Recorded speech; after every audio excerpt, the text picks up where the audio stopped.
Auditors liability एक बड़ा interesting concept है। वैसे तो ये advanced audit and assurance level students के कोर्स का पार्ट भी है, लेकिन मैं कोशिश करूंगा कि आज की इस वीडियो में इसे आसान करके समझाऊं ताकि जो हमारी जनरल ऑडियंस है वो भी इस कॉन्सेप्ट को समझ सके।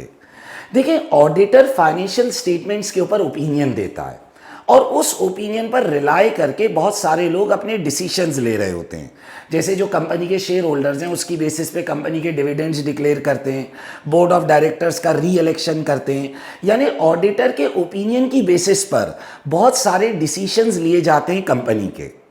अब सवाल ये कि सर, ऑडिटर अगर अपना ऑडिट ओपिनियन नेग्लिजेंटली दे, केयरलेसली दे, यानी उसने ऑडिट एक्टिविटी अच्छे मैनर में नहीं करी है और उसने जो ऑडिट ओपिनियन दिया है वो एक गलत ऑडिट ओपिनियन है, यानी फाइनेंशियल स्टेटमेंट मिस स्टेटेड थे, उनमें गलती थी और ऑडिटर ने कह दिया कि financial statement true and fair है, तो इन दैट केस ऑडिटर पर क्या लाइबिलिटी अराइज होगी, ऑडिटर की क्या रिस्पॉन्सिबिलिटी होगी, उसे हम इस वीडियो में डिस्कस करेंगे और इससे रिलेटेड एक बड़ा इंपॉर्टेंट करंट इशू है, उस पर भी बात करेंगे।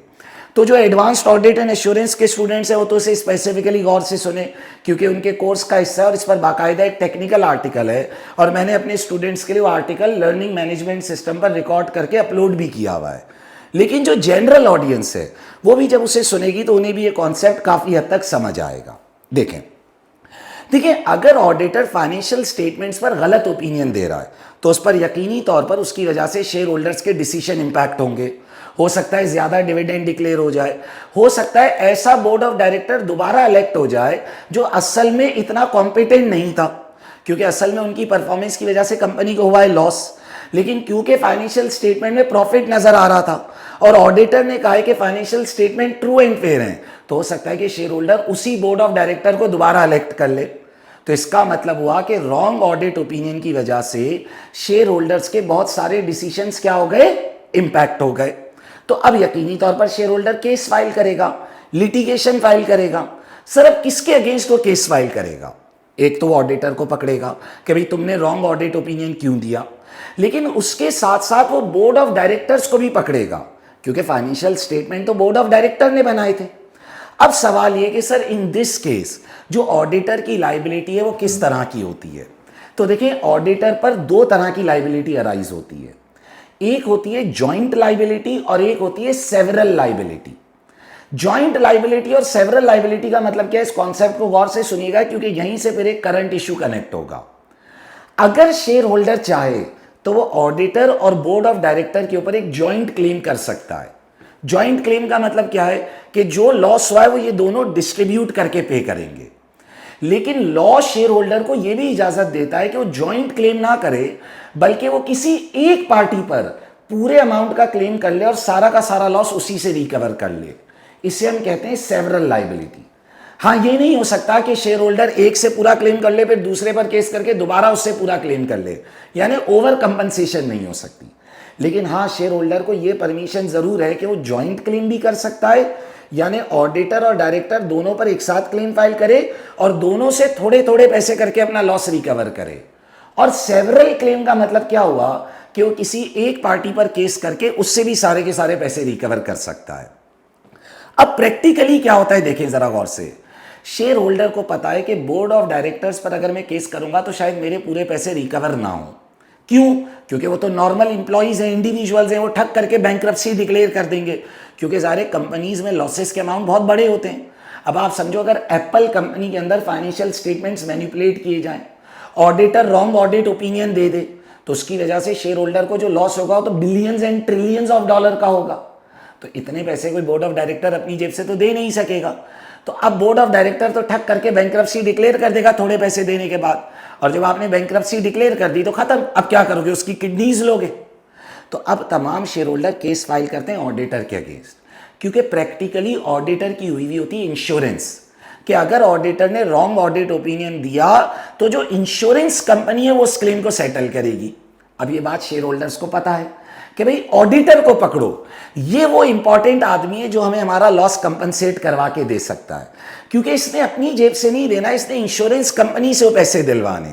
तो अब तमाम शेयर होल्डर्स केस करते हैं ऑडिटर के ऊपर, और वो क्लेम जॉइंट लाइबिलिटी का नहीं करते, बल्कि वो क्लेम करते हैं सेवरल लाइबिलिटी का, यानी टोटल लॉस जो फाइनेंशियल स्टेटमेंट मैनिपुलेट हुए, रॉन्ग ऑडिट ओपिनियन आया, कंपनी के डिसीजंस गलत हो गए, कोई रॉन्ग एक्सपेंशन हो गई, रॉन्ग डिविडेंड डिक्लेयर हो गए, टोटल लॉस का क्लेम वो करते हैं ऑडिटर के ऊपर, क्योंकि उन्हें पता है कि ऑडिटर वो पार्टी है जो हमें पैसे दे सकती है, क्योंकि ऑडिट फर्म इटसेल्फ एक बिजनेस है, उसके पास बहुत पैसे हैं और प्लस उनकी इंश्योरेंस भी हुई है। तो अब सारा क्लेम आता है ऑडिटर के ऊपर under the head of several liability, और जाहिर है फिर वो पैसे इंश्योरेंस कंपनी पे करती है। अब इधर एक सवाल हुआ कि सर अगर इंश्योरेंस कंपनी पे कर रही है तो इसमें प्रॉब्लम क्या है? देखो बेटा, इंश्योरेंस कंपनी जब क्लेम सेटल करेगी तो वो तो कर देगी, लेकिन वो फ्यूचर ईयर्स में इंश्योरेंस प्रीमियम इंक्रीज कर देगी। तो अब इंश्योरेंस कंपनीज को भी पता है कि ऑडिटर के ऊपर सेवरल लाइबिलिटी का क्लेम आ सकता है। तो अब जो इंश्योरेंस कंपनीज हैं वो ऑडिट फर्म से हैवी इंश्योरेंस प्रीमियम चार्ज करती हैं। थोड़ा सा बात को गौर से सुनिएगा, जब वो हैवी इंश्योरेंस प्रीमियम चार्ज करेंगी तो ऑडिट फर्म वो कॉस्ट अपने ऊपर नहीं रखता, वो कॉस्ट अल्टीमेटली क्लाइंट पर शिफ्ट करता है in form of heavy audit fees. तो इस जो सेवरल लाइबिलिटी का कॉन्सेप्ट है, इससे हो क्या रहा है? ऑडिट फर्म पर पूरा लॉस का क्लेम आ रहा है, वो क्लेम शिफ्ट हो रहा है इंश्योरेंस कंपनी पर। इंश्योरेंस कंपनी उसके बदले ऑडिट फर्म से ज्यादा इंश्योरेंस प्रीमियम चार्ज कर रही है, और वो ज्यादा इंश्योरेंस प्रीमियम अल्टीमेटली क्लाइंट्स के ऊपर हिट पड़ रहा है in form of heavy audit fees. तो अब हो क्या रहा है कि सेवरल लाइबिलिटी के कॉन्सेप्ट की वजह से जो ऑडिट प्रोफेशन है और जो ऑडिट फीस है वो एक्सपेंसिव होती जा रही है। जब ऑडिट फीस एक्सपेंसिव होती जाएगी तो अल्टीमेटली प्रैक्टिकली जो क्लाइंट्स हैं वो ऑडिट कराने से रिलक्टेंट हो जाते हैं। आपको पता है जब यूएस के अंदर सर्बन्स-ऑक्सले एक्ट आया और बहुत सारी इंप्लीकेशंस अराइज हुई, लाइबिलिटीज अराइज हुई, बहुत सारी कंपनीज पर ऑडिट मैंडेटरी हुआ, तो बहुत सारी कंपनीज ने ऑडिट की कॉस्ट से बचने के लिए अपने आप को लिस्टेड स्टेटस से अनलिस्टेड में कन्वर्ट कराया।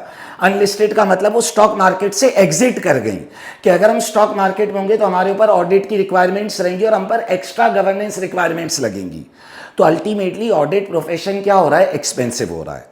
अब इधर देखो, आप इधर एक इल्मी मसला समझो, एक कॉन्सेप्ट समझो। ऑडिटर को सजा मिल रही है एक ऐसे मैटर के लिए जिसके लिए वो कंप्लीटली रिस्पॉन्सिबल नहीं था। देखो, ऑडिटर ने गलत ऑडिट ओपिनियन दिया, ये तो मैंने मान लिया, लेकिन बेटा उसमें मैनेजमेंट की भी तो गलती थी।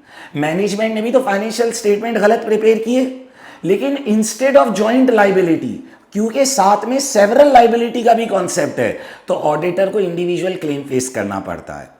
आज ऑडिटर्स का आर्ग्यूमेंट ये कि भाई सेवरल लाइबिलिटी के कॉन्सेप्ट को खत्म करें, हम अपने हिस्से के पैसे देंगे लेकिन हम जॉइंट लाइबिलिटी में देंगे। भाई रॉन्ग ऑडिट ओपिनियन हुआ, शेयर होल्डर को लॉस हुआ, फाइनेंशियल स्टेटमेंट में मिस स्टेटमेंट थी, तो हमारे साथ बोर्ड ऑफ डायरेक्टर भी तो रिस्पॉन्सिबल है। आप बोर्ड ऑफ डायरेक्टर से भी उनके हिस्से के पैसे लो। अब उनके पास पैसे नहीं है, इसमें हमारा क्या कसूर है? हमारे ऊपर सारा लॉस का अमाउंट जो आप लगा रहे हो हम आगे इंश्योरेंस कंपनी पर शिफ्ट कर रहे हैं, इंश्योरेंस कंपनी प्रीमियम एक्सपेंसिव कर रही है, अल्टीमेटली ऑडिट प्रोफेशन की कॉस्ट बढ़ रही है, तो ये तो सारा हिट ऑडिट प्रोफेशन पर लग रहा है। और अब मैं आपको इधर एक और प्रैक्टिकल इशू बताऊं। आपको पता है आज की जनरेशन लाइबिलिटी को पसंद नहीं करती। बहुत सारे लोग इस रीजन की वजह से ऑडिटर बनने के प्रोफेशन से एग्जिट कर रहे हैं कि भाई ऑडिटर ना बनो। अच्छा, ये जो नए नए ट्रेनी होते हैं इन्हें मजा आता है यार, एक्सटर्नल ऑडिट में जा रहे हैं, लेकिन जैसे जैसे प्रोफेशन में ऊपर जाते जाते हैं और जब ये उस लाइबिलिटी वाले हीट को फील करते हैं, इसे मैं हीट बोलूंगा ना, कि जो पोटेंशियल क्लेम उनके ऊपर आ सकता है, जब उस हीट को फील करते हैं तो अल्टीमेटली ऑडिट प्रोफेशन से एग्जिट करते हैं और वो अकाउंटेंसी के अंदर चले आते हैं, वो कॉर्पोरेट में चले आते हैं और वो एक्सटर्नल ऑडिट के प्रोफेशन को अवॉइड करने लग जाते हैं। तो यहाँ क्या कहा गया कि जो सेवरल लाइबिलिटी का कॉन्सेप्ट है, एक तो ये ऑडिट प्रोफेशन को एक्सपेंसिव कर रहा है, ये नए लोगों को प्रोफेशन ज्वाइन करने से डिस्करेज करवा देगा। और फिर एक और बात आप जरा सोचो, इसकी वजह से मार्केट में कंपटीशन भी लिमिट हो रहा है। बेटा ये जो insurance companies heavy insurance premium charge कर रही हैं, ये हैवी इंश्योरेंस प्रीमियम छोटी फर्म्स तो पे ही नहीं कर सकेंगी, ये प्रीमियम्स पे ही बड़ी फर्म कर सकेंगी। तभी तो दुनिया में बिग 4 फर्म, दुनिया की 4 बड़ी फर्म्स की एक मोनोप समझो ना, एक मार्केट में उन्होंने कंपटीशन को खत्म कर दिया, जिसे हम कहते हैं ओलिगोपॉली बन गई है। Few producers are dominating the market because they have the funds to afford those heavy insurance cost. तो अब ऑडिट प्रोफेशन में आर्ग्यूमेंट ये कि भाई ये सेवरल लाइबिलिटी का कॉन्सेप्ट बाय लॉ खत्म होना चाहिए और जॉइंट लाइबिलिटी का कॉन्सेप्ट आए। जब जॉइंट लाइबिलिटी होगी तो हाँ, ऑडिटर ने पैसे देने होंगे, लेकिन सिर्फ अपने हिस्से के, not of the management share, क्योंकि सेवरल लाइबिलिटी में आपको सारे पैसे देने पड़ रहे हैं। लेकिन इसी के कॉन्ट्रास्ट में शेयर होल्डर्स का आर्ग्यूमेंट ये कि देखिए हम ऑडिटर के ऊपर ट्रस्ट करते हैं, तो ऑडिटर को सारे पैसे देने चाहिए। ऑडिटर की जिम्मेदारी है कि वो शेयर होल्डर के लॉस को कंपनसेट करवाए, क्योंकि बोर्ड ऑफ डायरेक्टर तो पैसे दे ही नहीं सकेगा। बोर्ड ऑफ डायरेक्टर के पास तो इतने फंड्स ही नहीं है। बोर्ड ऑफ डायरेक्टर कहाँ से पैसे देंगे? वो तो आम एम्प्लॉइज हैं, वो तो कहेंगे हमारे पास फंड्स नहीं हो, बैंक्रप्सी डिक्लेयर कर देंगे।